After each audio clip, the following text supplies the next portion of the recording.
kutazama mchezo huu wa Young Africans akibuka na ushindi mnono mbele ya Coastal Union. Kwanza umeenjoy boli siku hii ya leo? Yeah, mechi ilikuwa kali na ilikuwa mechi nzuri.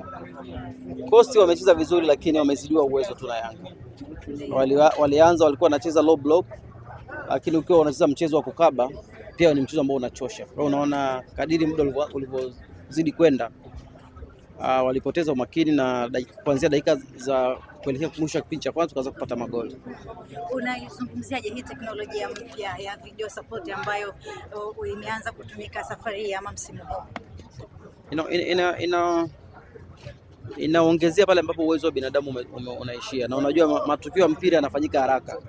Kwa hiyo muamuzi hawezi kuona kila kitu kwa sababu ya umbali na kadhalika. Kwa hiyo inasaidia sana. Tumeona maamuzi mengi yanafanyika vizuri kwa sababu ya kwenda kufanya review kwenye screen.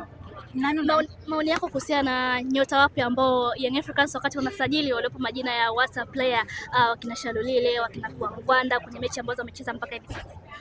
Unajua mpira ni tunaangalia matokeo, lakini so far naona wachezaji ambao ni wapya wanacheza vizuri. Tunatengeneza nafasi nyingi, tuna score. Maeneo yote ambayo tumesajili wachezaji wapya mpaka sasa hivi kwa mechi ambayo tumecheza kwa ligi ya nyumbani tumeona uwezo. Kwa hiyo ngoja tusubiri labda mechi za kimataifa tutapata majibu zaidi, lakini mpaka sasa hivi naona uwezo uko wa juu. Ni kama wananchi ligi sio shida zenu tena, mnatamani kimataifa zaidi? Of course malengo ya Yanga ni kufika labda nusu finali Champions League na kadhalika, lakini uwezo wa kutetea ubingwa wa nyumbani tunao kwa kiwango kikubwa. Kwa kikosi hiki mnayaona malengo haya kwenye ligi ya mabingwa? Kwa sababu hatujacheza mechi hata moja ligi ya mabingwa. Nafikiri tukicheza mechi moja au mbili zitaanza kutupa direction ya kwamba tutakuwa na nafasi gani kwenye ligi ya mabingwa msimu. Kwa hiyo tusubiri tucheze angalau mechi moja au mbili, tutaona timu yetu ipo kwenye position gani. Nani unampa mchezaji bora wa mechi ya leo? Zengeli kama ambavyo ametangazwa hapo. Yeah.